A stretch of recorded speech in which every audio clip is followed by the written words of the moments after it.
Okay, hey, I would like to welcome everybody here this evening to our May meeting. First, I'd like to recognize Mr. Freck back there. He is one of our most special speakers that comes in, does a terrific job. He is speaking this weekend at 2 o'clock in Salina at the Brett's building. Okay, and topic? Mercer County Civil War. So if you'd like to go hear Mr. Freck speak, that will be on Sunday. So I think I might slide over there a little bit, cheer you on a little. Yeah, yeah. I'd like to welcome all my classmates. My goodness gracious, we got a ton of classmates. This is like class reunion. John and Brad, and we go right down the line. Jeff and Nance and Cindy and Stan and Al. And am I missing anybody? Goodness gracious, that's terrific. That's awesome.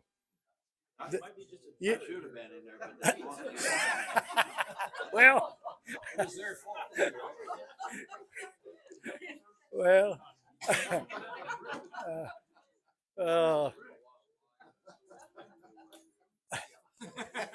but I would like to thank everyone for being here. I think everyone here knows John, a very accomplished author.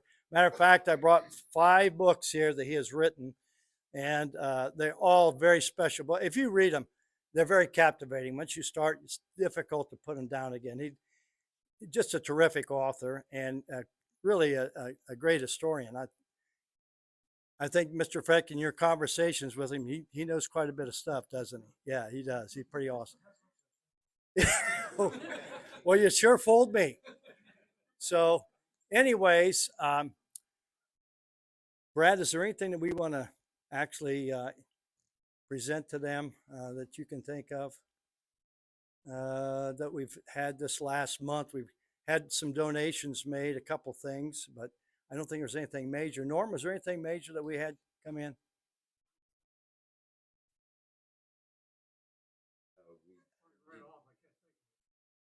You mentioned last time about the goal the guy is going to do. I don't know if I did mention that. We have a guy who has been hired to actually carve out an eagle in front of the log house at the park. And so we had a dead tree there. We thought instead of taking it down, maybe we could have something carved into it. And we decided an eagle would be good. So he's supposed to start here. I think he said possibly in June. So if he can get that done, that'd be terrific, especially if it got done before community days. I think that'd be great. So anything else that you can think of that I should have wrote it down, but I've been kind of hopping. You know, Easter was this weekend, so kind of a busy weekend. Yeah, and it was great, by the way. Yeah. Hey, Dana, I forgot sitting back there too. Goodness gracious. Yeah, yeah, I know, but you were a Parkway person. Yes, you was. Yeah. So, anyways, again, I'd like to welcome everyone. Thank you for coming, and I'd like to introduce a guy that's very special. He's not just a good friend, but he's a very special individual. I mean, his compassion for history and actually fellow man is pretty spectacular. So, John, if you don't mind coming up, I'll introduce you. I'm very honored to present John Vining to you guys and John Eric Vining, and make sure that you do, if you type it in the computer, put John Eric, because there are John Vinings that is on in the history books. The first one that I saw was part of the Continental Congress from true. Delaware. That's true. Yeah. So, and I thought, man, he's not that old. But to balance that out, there's a John Vining that's a mass murderer in Florida. So, and I did see that, but I wasn't going to mention it. Yeah. Good old Uncle John. Yeah. Tell you. So, Not related. all right. Thanks a lot. Thank you. Oops, there we go. Don't knock your stuff off there. Well, I do appreciate you coming tonight. As again, I am John Vining, a graduate of Parkway. A lot of you know me. That's going to be a real problem. Usually when I speak, nobody knows me, so I can say whatever I want. But now you guys can check up on me and say, nah, that's bull. But I'm the author of several books. We have them here. And basically, they're about American history from 1754, roughly 1754, which is the French and Indian War, to 1991, which is the Gulf War. I kind of picked a period and spatialized in that area. You can't know everything about everything, so that's quite a bit anyway. So the title of this presentation is The West Coast Invasion Panic of 1942. In a few minutes, I'm going to ask you to make a mental transition back to that period and think about it. So I'd like for you to hold on to that thought for just a moment, and I'd like to tell you a little bit about that. For those of you that know me, you might notice that my hair is just a little thinner. Spank and I now go to the same barber and Stan. We're all going to the same barber now. I have a little testimony to give today before we get started. In June of 2022, I was diagnosed with myeloplastic syndrome. Basically, the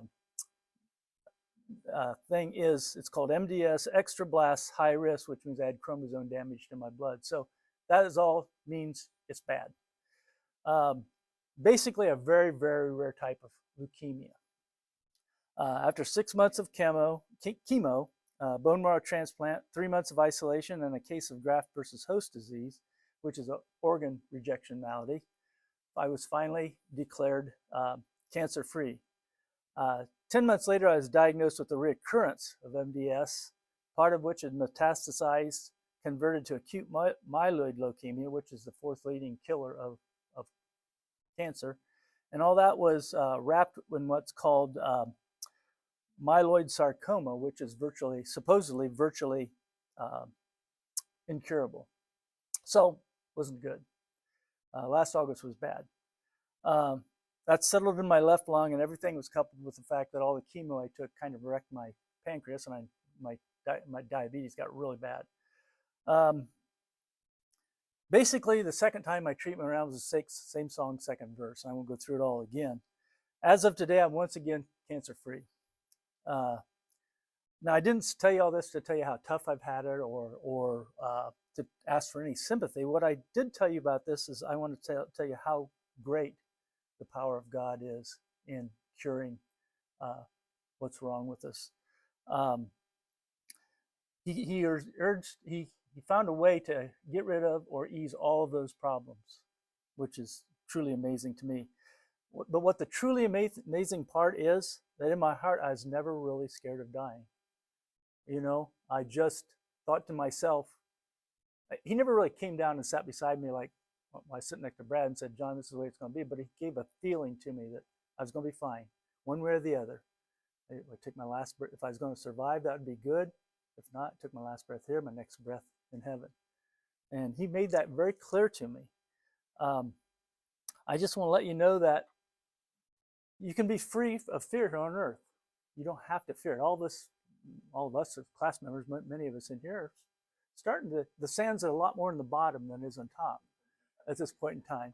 And you don't have to be afraid of death.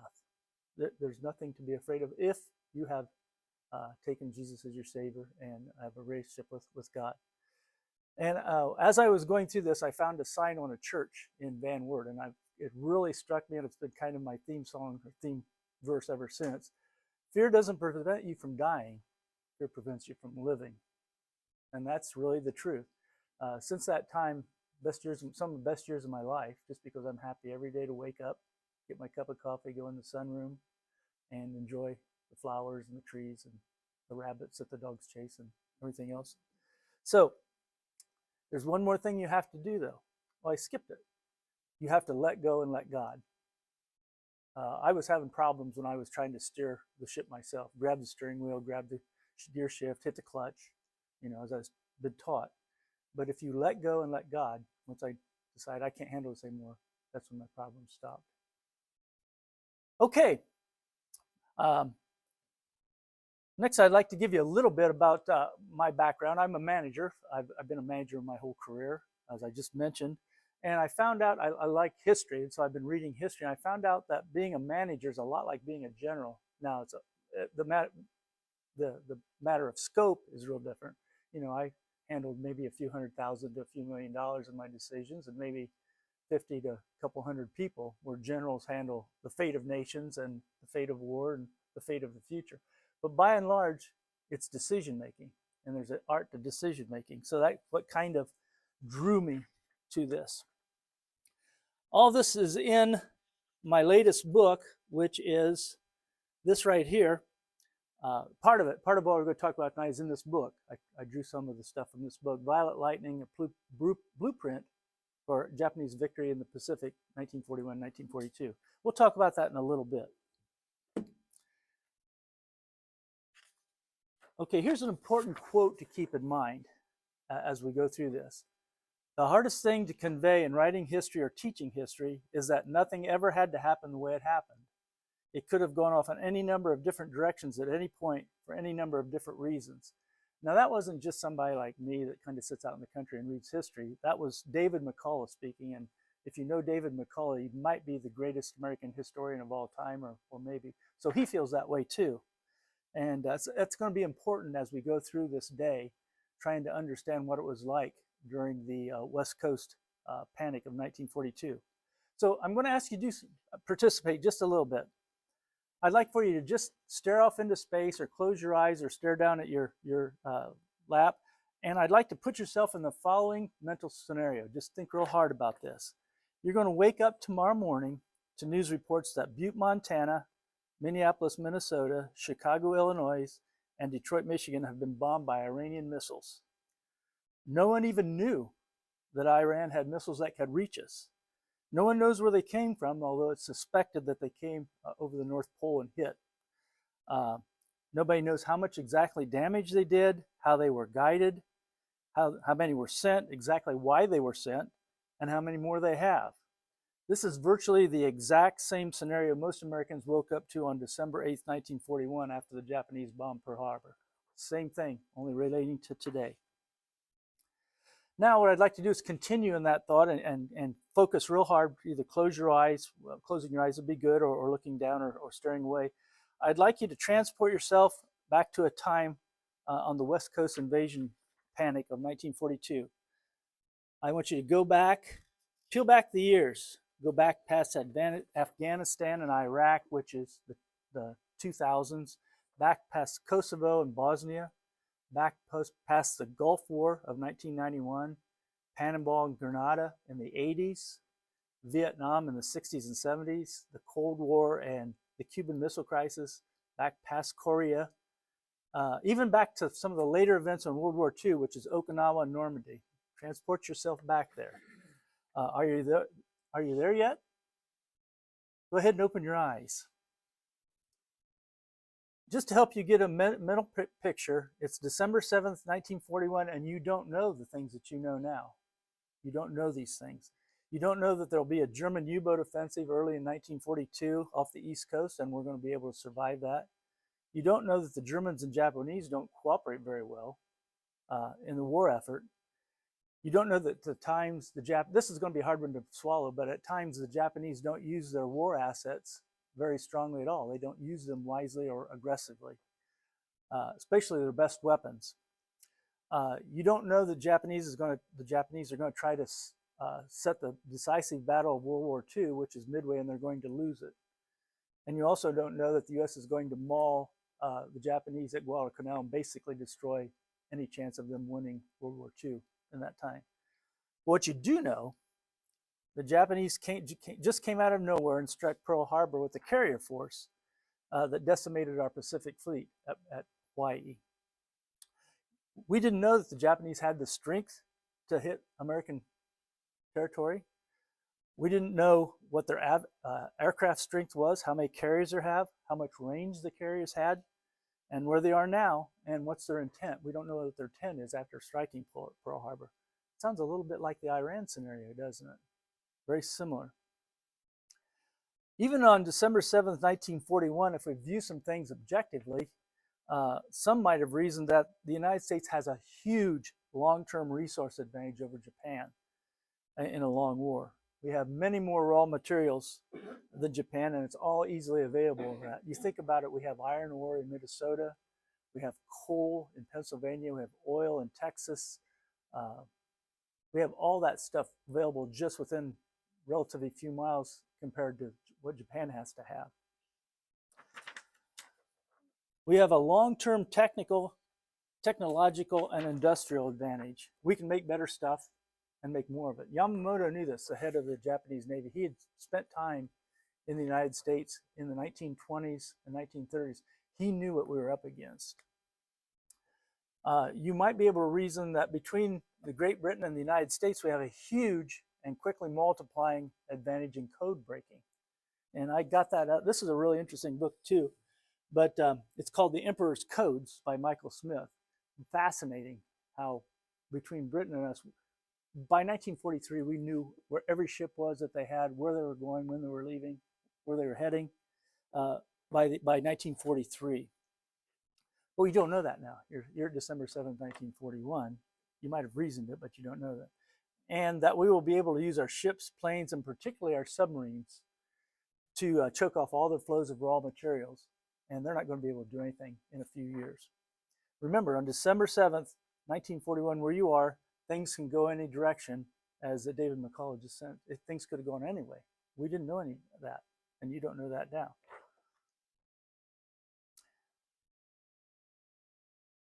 Yamamoto made a statement. The bottom line is Japan doesn't have the innate strength to win an extended war with the United States. That's his comments. We don't know that in 1941, but he said that. And you're going to see this bottom line because I'm going to give you a lot of facts, and then I'm going to summarize in the bottom line as we go through there. So there's a lot of things that happen that's really interesting. On December 7, 1941, where your mind is now, things can go in any direction. If you lived on the West Coast, you may have known all or parts of the following factors, which probably would have made you even more uneasy given the Japanese attack on Pearl Harbor. In 1941, there were only a few continuous transcontinental roads. I mean, we think now about jumping on the interstate and run down Atlanta real quick. It wasn't that way in 1941. Those that existed, the transcontinental roads were widely separated, except for the mountains, which is a big deal. Of the major east-west highways, which are all two-lane, some of them aren't paved, and there were no such thing as interstates, only 3 passed into Washington, transcontinental highways, 3 of them. And all 3 were in steep, remote, and mountainous country, filled with valleys with steep canyons that were often impassable in winter. Of the road to Oregon, only 2 crossed the mountains, and they often ran contiguously, which, if you've ever been up around Chicago, 80 and 90 run together for a while. Well, that's what happened to a lot of these roads when they went through the mountains. They ran together so that they could get through these passes and these defiles. And all 3 were in steep, remote, and mountainous country filled with valleys with steep canyons and often impassable in winter. Into Oregon, only 2 crossed the mountains and often ran were a single choke point. In California, there were 7 major highways. On 2, snow could bring winter traffic to a standstill, which is still that way today in a lot of cases. All passed through at least 100 miles of barren desert through remote and easily bombed mountain passes. Tunnels, bridges, many passing through the very same steep defiles in the mountains, again, contiguously. This is another interesting thing that you just don't think about at the time. There were only 5 transcontinental railroads from California to the East Coast in 1941, which served Washington, Oregon, and Colorado. And again, they all passed through these same mountain defiles, bridges, tunnels, choke points, in other words. In Canada, the few transcontinental roads and railroads all passed through the canyon of the Fraser River. So what does this all mean? A few bombs in the right places could cut off the entire province of British Columbia and the states of Washington, Oregon, and California. Just a few bombs in the right spot, a tunnel, a bridge out in the middle of nowhere, a mountain defile starting a landslide, rock slide. I think if I'd have known about that in 1941, I was living in California, I'd be kind of excited about that. The Army is aware of this problem. We weren't. Some people were, and again, I'm sure it made them very nervous. General Hap Arnold wrote in 1936, 40 high-speed bombers launched from a carrier off this coast could in a few minutes completely demoralize the Los Angeles area by the simple expedient of bombing the exposed siphons of the Los Angeles Aqueduct water supply in the Owens Valley. I always get a kick out of that. There's every once in a while when we honk off California about something, you know, when they pass a law in California, I was like, we're just gonna break away and start our own state, our own country. They don't have any water. All their water comes from other states. So break away and drink that seawater if you want. But the water supply was all brought to them out of the mountains by aqueducts to Los Angeles and San Diego. Never knew that, never thought about that. In doing so, these enemy planes don't even need to approach the air defenses of Los Angeles. Yet the havoc created by such a well-directed attack would be far more effective than if they bombed the downtown city of Los Angeles. Some 2 million people are absolutely dependent on Los Angeles' water supply, and a 1-minute rain of bombs could force the evacuation of Los Angeles. Well, okay, so they bomb the water, so they evacuate. Another quote, "The plain truth is it is not possible to evacuate 3 million people east over the waterless desert." If you've ever been to LA and San Diego, it's a desert. And it's a desert all the way past Las Vegas. How did they evacuate on no roads? 3 million people. Under these circumstances, who would have started a general alarm? Oregon and Washington faced nearly boundless forests to the east of the coast. I mean, there's nothing to eat in there, berries and maybe some rabbits you could shoot. So the bottom line is, bomb the choke points of the roads and railroads, bomb the water supply, and most of the people will not be able to get away and almost certainly die. 2 million or 3 million people starving to death and dying of thirst. Kind of sobering. I think I might have been a little excited and a little panicky about that had I known it.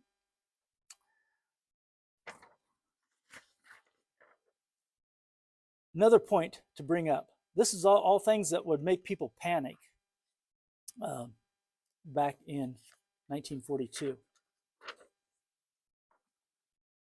The Army had a total of 2 regular Army divisions and 2 National Guard divisions, as well as 2 Army Air Force battle groups on the entire West Coast, and every one of them was massively under strength. Now, if you know a full strength, 4 divisions full strength would probably be about enough to guard Los Angeles by itself, and we had all that on our entire West Coast. We had 1 battleship, the USS Colorado, being overhauled in Washington, so it was down. 1 heavy cruiser, USS Concord, being overhauled in San Diego.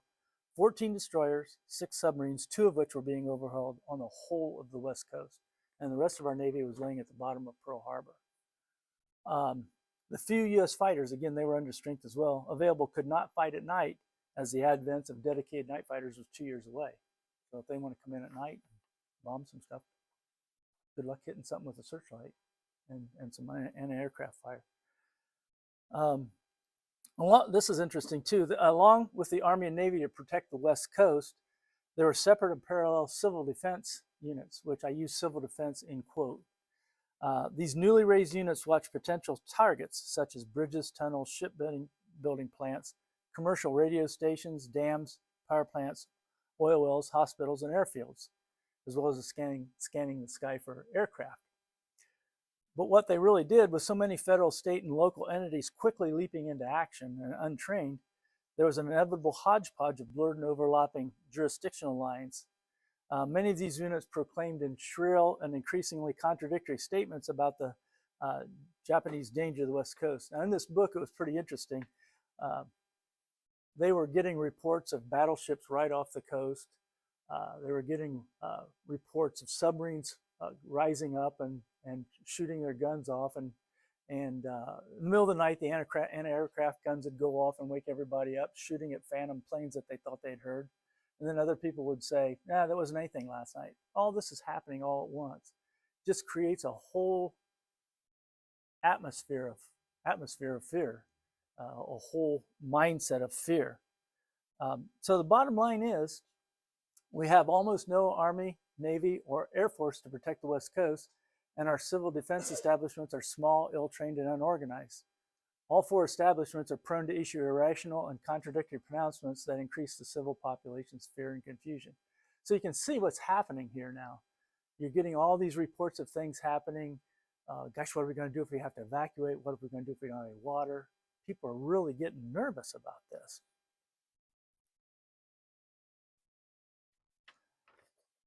Now here's where it starts to get interesting for the entire country. It's a wonder we didn't all have a panic.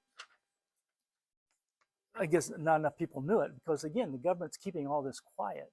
We don't know any of this, and we still don't. I didn't know any of this until I read this book. As far as heavy weapon production, the most vital installations on the West Coast were the military aircraft factories that sprang up in the 1930s around Los Angeles and San Diego in the south and Seattle in the north. Here's an important point. In December of 1941, nearly half the American military aircraft production and almost all of the heavy bomber production were coming from eight plants in the Los Angeles area. The naval yards and ship terminals in the Puget Sound, Portland, San Francisco, Los Angeles, San Diego area were almost as important as the production facilities for planes. There appeared to be a really serious threat of an attack by a Japanese carrier with a couple raids, and we were in real trouble. This is really interesting too, which I'd read about, but it never really struck home.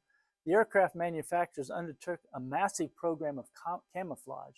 I don't know if you've seen old pictures of World War II, but they would take thousands, millions of board feet of wood and canvas and fake plants, and they would make it look like a neighborhood over their aircraft factories.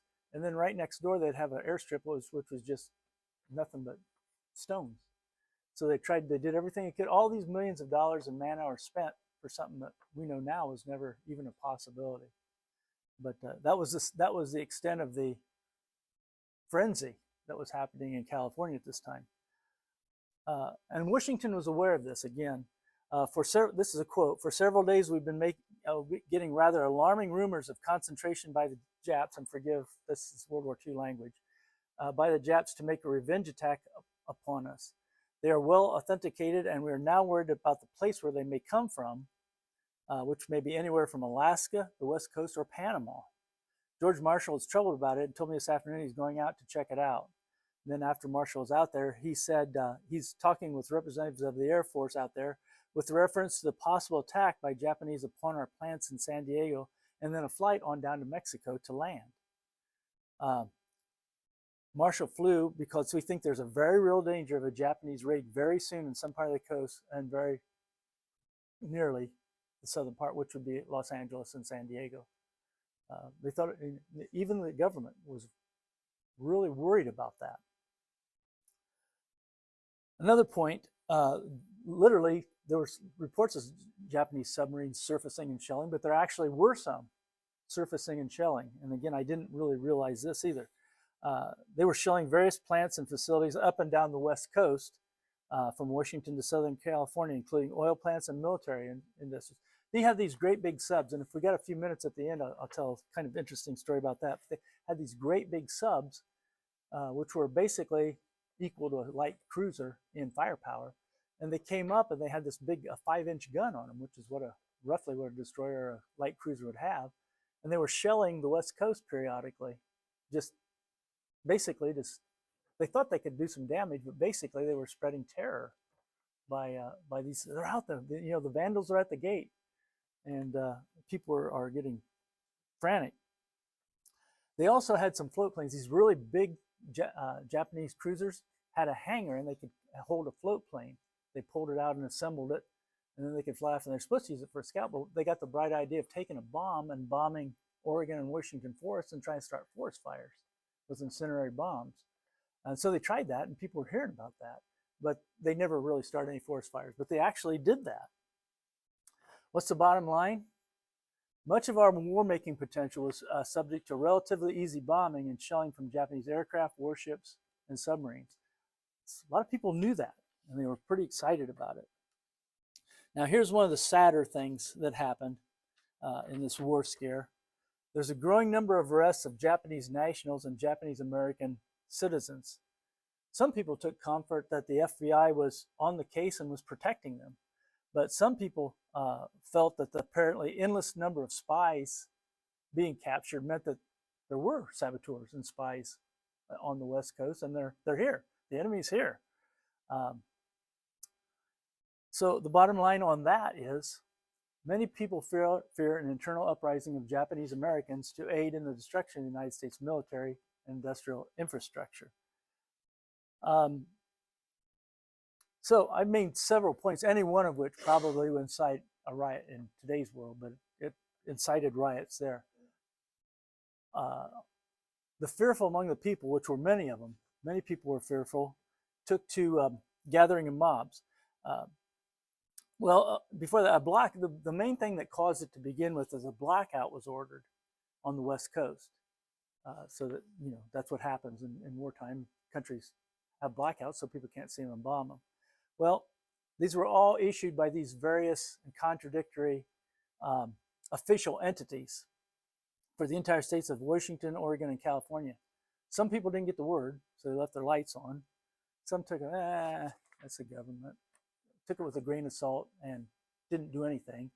And some people would like to have, but they're on automatic switches and timers, and they couldn't figure out how to get them turned off. The fearful among the people gathered, again, a large part of the population gathered in mobs to smash street lights, neon lights, storefront windows, and then the lights thus contained within the stores. So they were going through and knocking all these windows out and destroying these stores because these people were not turning the lights out. We have a blackout, we're at war. And it got to be more than that. It was just vandalism and looting. It just built on itself. It was only with great difficulty that the authorities were able to quell this. It took months, really, weeks, many weeks, up to months to get the impromptu mobs calmed down. And another very unfortunate result of this panic was the gathering and sequestering of Japanese American into internment camps. And I think we've maybe by this point in time have all heard of that. It was kind of a shameful chapter in our history. We more or less picked out an ethnic group and said, you're a danger, and gathered them all up and stuffed them in a concentration camp. This was, and they were both citizens and non-citizens, immigrants and native born. They just gathered them up and took them and put them in concentration camps. This was codified by the now reviled Supreme Court decision Korematsu versus the United States of 1944, where the United States government condoned this very bad practice by the Supreme Court.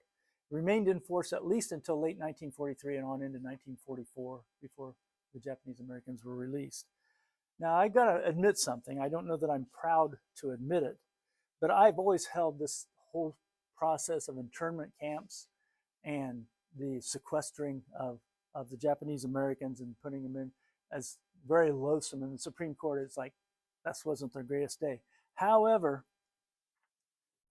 in this book that we have here, Panic in the Pacific, that I'm talking on, basing this on, and this book right here, which is the Pacific War Papers, Japanese documents, I've seen the actual documents where Japan was in contact with people in the United States trying to get a fifth column going. They actually were attempting to do that. And there's a lot. I mean, it was a lot of communications. And the government knew that they were communicating. They had intercepted some of this. And they took steps to make sure that there wasn't a fifth column uprising in the United States. Shameful, but again, I'm not proud to say that after reading those communications from Japan to America in a wartime situation, I can understand it. They were actively trying to do that, and people believe that they did. So you can take that as you will. I still think it's a very unfortunate chapter in American history, but I didn't live then, and I wasn't in charge of keeping everybody safe, so hard to. I'd like to go back to the subject of submarines. How are we doing on time, Spanky? Okay. Everybody up? Everybody good with that?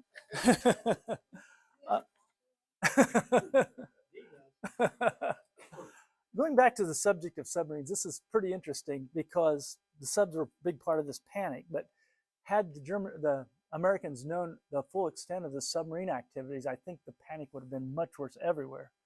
The Japanese were allies with the Germans, and in 1942, the Germans were using their U-boats to virtually destroy Great Britain's and Americans' merchant fleet off the East Coast. Some of you may know that, but that again is kind of hidden as well. That the East Coast was a full-fledged war theater in 1942.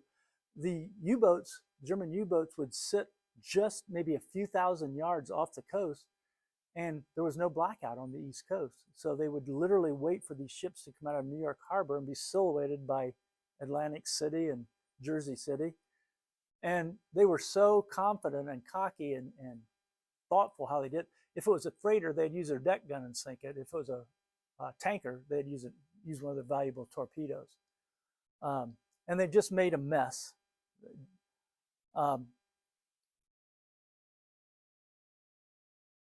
Oh, wait a minute. Yeah. The Germans were only, this is what's really strange. They were only able to position, and I knew this for a long time, but the full impact didn't strike me. They were only able to position 5 and perhaps 6 U-boats off the Atlantic coast in late 1941. 5 or 6 U-boats.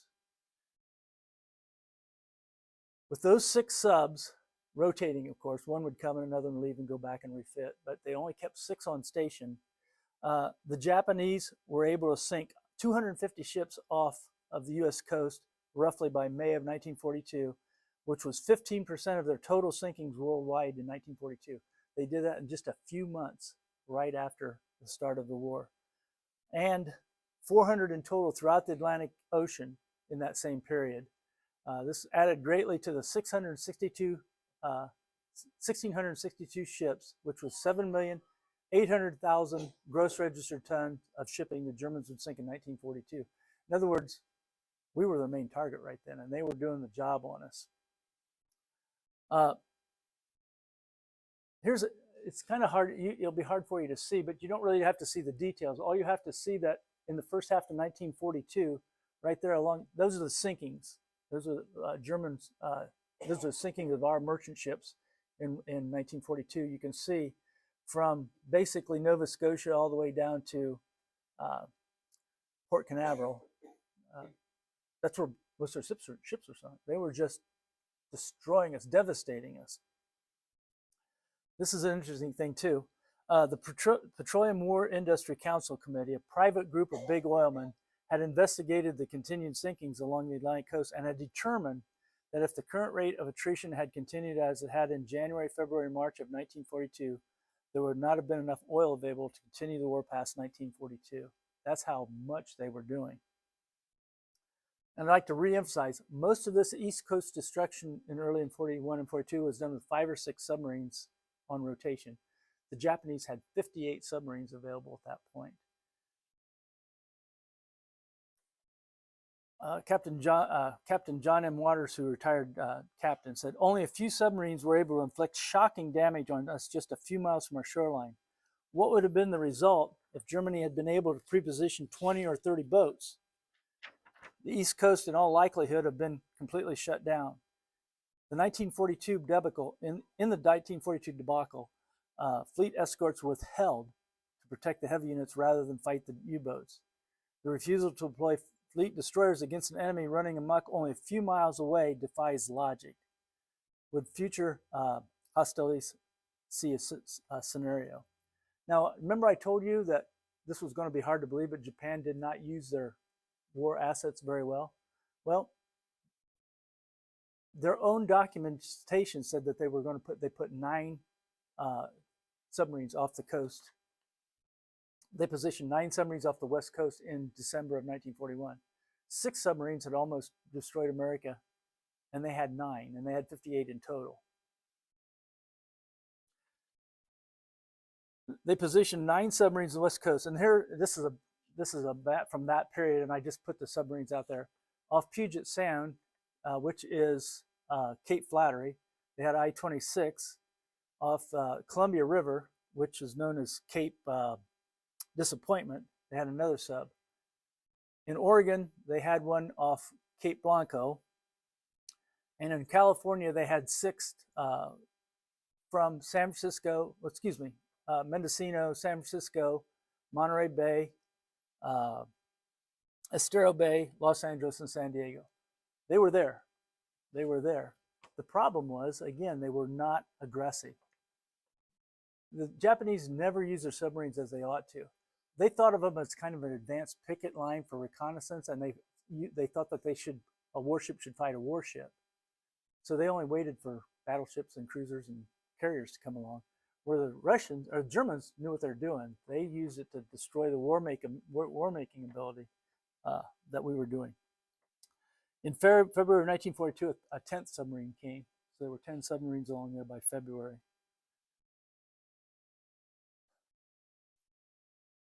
Unlike Germany's Operation Drumbeat, which was the 1942 East Coast Offensive,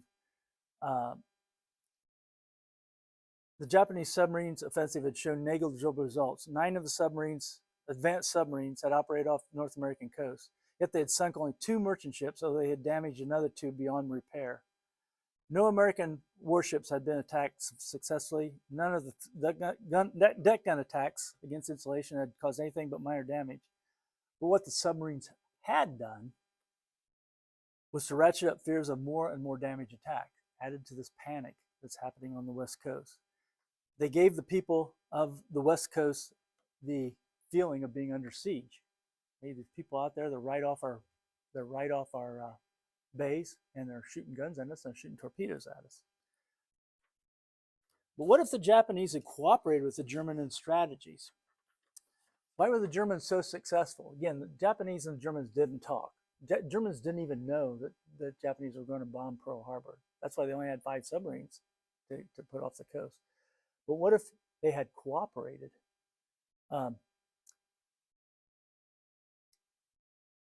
Through sharing strategies. In other words, the Germans came up with some potentially war-winning strategies: strategic fields of action, tonnage war, wolf packs. So in strategies, the strategic field of action, what they did, the Germans said, hey, we're going to win or lose the Battle of the Atlantic in the North Atlantic. We're not going to waste putting our ships down by Brazil and the Indian Ocean off Africa. We're going to put as many as we can in the North Atlantic. And they came up with the idea of tonnage war, which meant any ship that came in the North Atlantic, didn't matter if it was a tramp steamer or the biggest tanker, they were going to attack anything that came in that strategic and sink. The idea being, we will sink more ships than the Allies can build. We'll win by attrition. And to do that, we started to convoy our ships. Well, a single submarine attacking a convoy may knock off a couple of ships.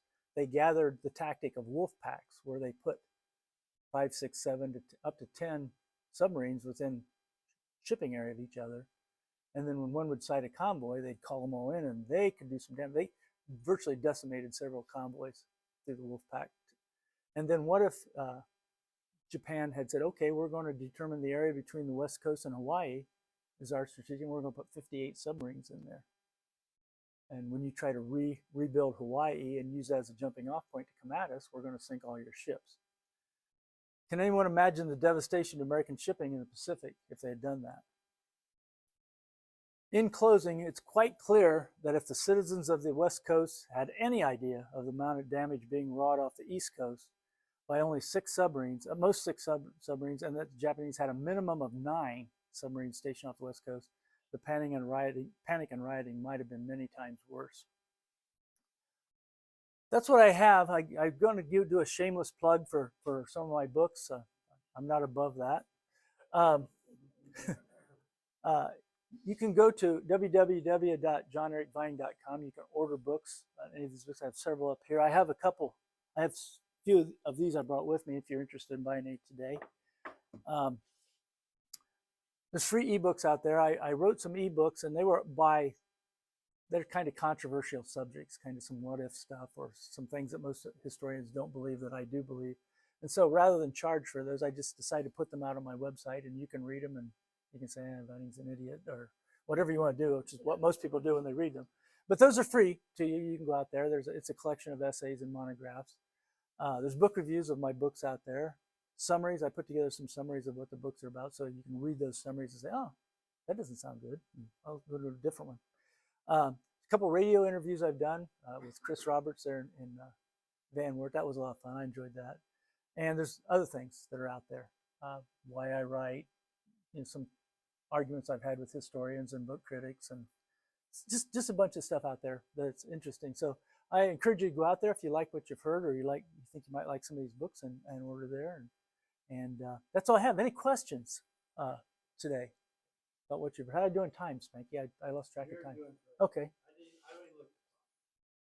How much time? Let's see here. Oh, about right. That's what I was aiming for, about that time. Any questions? I do have something that's pretty. Go ahead, Alan. Did you ever hear about the GM plant, or not GE plant in Fort Wayne, that they painted the top of it blue so it looked like a lake?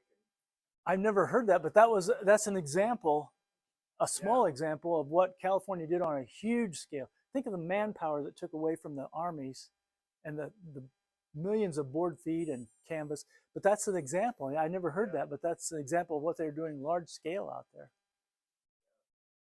Interesting. Submarines talked about the big, the large ones. Yes. Were those early? Did they have them early in the war, or did those come later? They had those early in the war. I can talk about that in just a little bit because I had another subject if we had a few minutes to talk about. But yeah, they've had those. They started building them in the 20s and they had them ready by 1941. And they were big. They were about the size of big destroyers or small light cruisers. And they carried like 18 torpedoes and a deck gun, which was as big as a gun on a light cruiser. So they're big and they're powerful. I have a model. I built a model so I know what I was talking about. It had a little domed Quonset hut, basically right ahead of the tower, conning tower, and it was basically a Quonset hut with clamshell doors. They'd open up that, bring it out, install the wings, put it in the water, and let it fly off. And they were going to use it to extend their range because remember they thought about submarines as reconnaissance. That was what they were supposed to do, keep track of the enemy instead of being sharks like the Germans do. So yeah, it's hard to believe, but yeah, they could take a small float plane and fly it, and they could get close enough to bomb Oregon with it, evidently, with a few small bombs, incendiaries. Yeah, Brad. I think on one of those slides you mentioned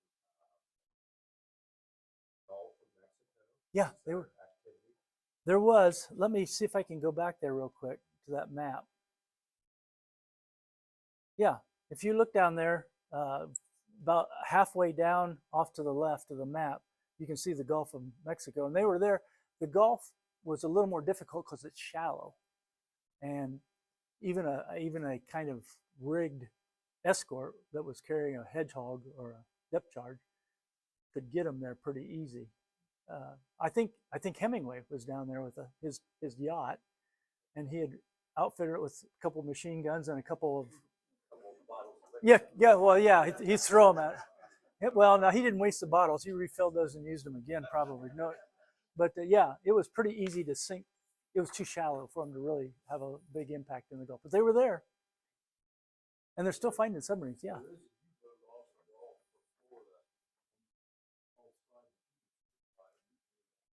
I didn't bring my paperwork, but we have found maybe 5 or 6 from Nova Scotia around Florida and into the Gulf, and they find them with the new techniques, the sonar and the new imaging techniques, and they're there. In fact, one of them is pretty interesting. They theorize that he shot at a ship, missed it, and the torpedo malfunction, circled and got him.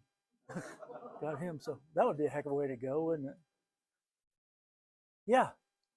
The balloon attacks when they tried to float them. Was that at the same time or was Yes. later in the war? And no, that was a little later in the war. That was a very interesting thing. I didn't do that because I knew it'd be too long if I got into everything, but they tried some weird stuff. They tried balloon attacks, and they would let the balloon come over. Then some way it was on a timer, or the atmospheric pressure, when it got so high, would release the bomb, and they were again trying to start fires. You know how bad the California fires are now in the northwestern. They're trying to start those fires to create havoc and cost and take men away.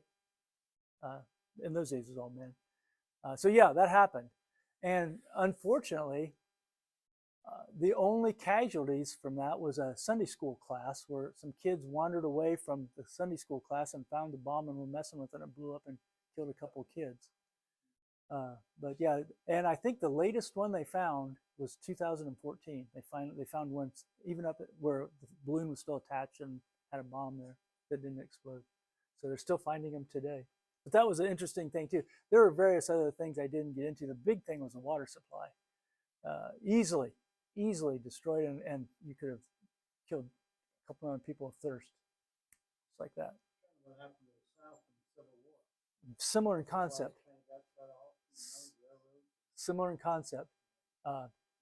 Kind of Sherman's mindset. What can we do to make it harder and kill more people and demoralize the population and get them to quit? Because that was the only way Japan was going to win. Strange piece of information. Trivia thing. The house that Norman D. used to live in was built by Charles Sherman Beeheimer. His middle name is General Sherman. His father served with Sherman for a war. To this day, if you mention General Sherman to Southerners, they will. He is truly hated in the South. You don't want to mention that. Sherman was from Ohio, and I'm from Ohio. Wow, not a good thing to say, even up to this day. Burned everything along the way. He burned pretty much everything, but that was total. John, do you think that when we talk about Japanese Mhm. it seems to me like with every war that we've ever had or any engagements we've had, that the people that we are at war with become natural enemies in this country, like the Germans in the World Midwest. War I. Yeah, the Germans in the Midwest had a tough time, and Harry's talked about that. The bombing of the German school at Schum. I mean, they were bombing. Yeah, relatives. There were bombings. In fact, I told Harry one time, almost certain I know who did that, but I'm not going to say it because it's. Yeah. Well, I knew the guy. He was really old when I was young, but I. But, and I mentioned this, the older people when I was growing up in church, I think they're all from Germany. Yeah. And John Strickler was in a class, had a pen pal from Germany, and always had my grandpa translate that letter. His birth certificate has Theodore with no E on the end, which is the German spelling. Yeah. The American Yeah, it was kind of a big deal around here because there's a huge German population in southern Mercer County. There's a huge German population in Putnam County. Even in our own area, my dad used to buy cattle from Edgar Dietrich, and when Edgar get excited, he would be in the middle of a sentence and start talking German. So it was kind of fun. Everybody know Daryl Dietrich? Anybody know Daryl? His dad and my dad would buy and sell cattle with each other. Yeah. Edgar was quite a guy. Edgar and Carl. Yeah. You said about the Japanese not using their equipment and what they had correctly. Are there books written on that? I've never. Man, thank you. I'm glad you mentioned that. There is a guy that wrote about that. It's true as you look back through history and then see what they did. You read their accounts of it. They could have raised havoc with those submarines were dangerous. I mean, they had one general said that when they raided Pearl Harbor, they had 26 or 29 submarines as a part of the invasion, the fleet. He said those submarines were every bit as dangerous as the carriers were. I mean, they used them more as a they did two things. They used them as reconnaissance, which was kind of crazy, and they also used them to hunt warships, which submarines are not. They're not capable really of hunting warships. They're too slow. They can't stay underwater very long. They can't go very fast underwater. So they used them wrong. Had they used them right, it could have been a real mess. And I wrote about that pretty extensively in that book. Anybody want to know a little something that always interested me? We have a few minutes yet. How did we go from World War I, where submarines were fragile, they couldn't go very far, they couldn't go fast, to 20 years later, we had submarines that both sides, the United States and Japan, could go from North America to Asia easily, there and back. How did we do that in 20 years? It was the Germans. When the Germans capitulated, part of the Treaty of Versailles is that they had to give up their submarine fleet and they had to disperse those among the Allies. So we took submarines from that. If I can find this, I know I've got my notes here. Yeah. We took 6 or 8 submarines. Japan took them, but we took the long distance ones that the Germans come up with. And here's what they said about them, the commanders. We had much to learn from these enemy boats. In 1921, they said the U.S. was planning to build 12 new submarines a month. The building campaign proved a perfect juncture to identify the best technology for surrendered U-boats so that they could be incorporated into American submarines. And finally, Commander Gibson said, there are so many things in the German design, workmanship, et cetera, that are so vastly superior to the American submarine. So basically, we stole well, we didn't steal it. Part of the technology, part of the spoils of war was that we got their submarines and they were way ahead. So in mere, 21 years, 18 to 39, the technology in submarines was light years ahead, and they were dangerous weapons. Germany almost won the war by its submarines alone, and Japan could have done very similar just with their submarines. So I thought that was interesting, a little interesting tidbit that how that came about. Theirs was better. They built what was called, in 1933, they had a huge technological breakthrough. The problem with submarines is that you're working with engines, fuel, and the fuel is very corrosive, and you had to do the ducting so tight. You had to build it around in a very small area, about 24 inches. You had all this ducting, and the fuel would gather in those corners and explode and blow the torpedo up. Well, in 1933, the Japanese had a huge technological breakthrough. They called it the Long Lance torpedo, vastly superior to anything in any other country. And it was so much of a secret that they would find every torpedo, every practice torpedo that they shot and find it so that nobody else would find it and copy it. So yeah, they did not copy. They were way ahead of that. And that's another reason I said they didn't use their stuff right, because they could stand way off and hit stuff with those torpedoes. Any other questions? Anybody think they would have been panicked on the West Coast if they'd known all this stuff, or even parts of it? You can see why it happened. But the funny thing was, I talked to people. I said, hey, I've got this new subject. I'm learning a lot, and I'm going to be able to do that. I talked to a couple of people. I never knew that happened. Yeah, they kept it really quiet because they didn't want that to spread all over the country, how bad it could have been. So it was really squished until relatively recently. I know I was so good about living in this area, Yeah. West Ohio, and then Galen reminds me, international artist, says, Dad, just think about this. When they had the A-10s in Fort Wayne, he said, you got the Lima tank, you got Wright-Patterson Air Force, Grissom. you got Rickenbacker. He says, you're not so safe. Right. I said, well, you're probably right there. Well, my dad trained in Great Lakes in Chicago, and I was always thrilled that he was protecting us from the Canadians. So.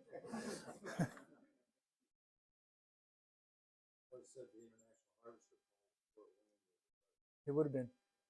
You know, they made huge numbers of trucks during World War II. That was one of the reasons we won the war, because our trucks and our transport was so much better than the Axis, light years ahead in transport and international. GM, International, and Studebaker. Willys made Jeeps, but the big trucks, the 2.5 tons, were Studebaker, GMC, and International. I'm just full of useless knowledge, aren't I? That's what my kids always call me, the fount of useless knowledge. John, I got to tell you, your insight and your imagination, things you know about history. Useless. Well, we truly appreciate you coming here tonight. You did a terrific job. So how about if you give me a nice hand? Thank you very much. Appreciate that. Now, if I can learn how to shut this thing down, maybe I'll just close this thing until I can figure it out. Thanks. Anybody any further questions? Thanks for coming tonight. No, thanks for coming tonight. Appreciate it. Yeah. I was going to mention that here. He makes the best Rice Krispie bars over there. Help yourself. Norm, I think you help with that, don't you? Cindy, 250 right there. 250 to 300 just stared me in the face. So, You going to?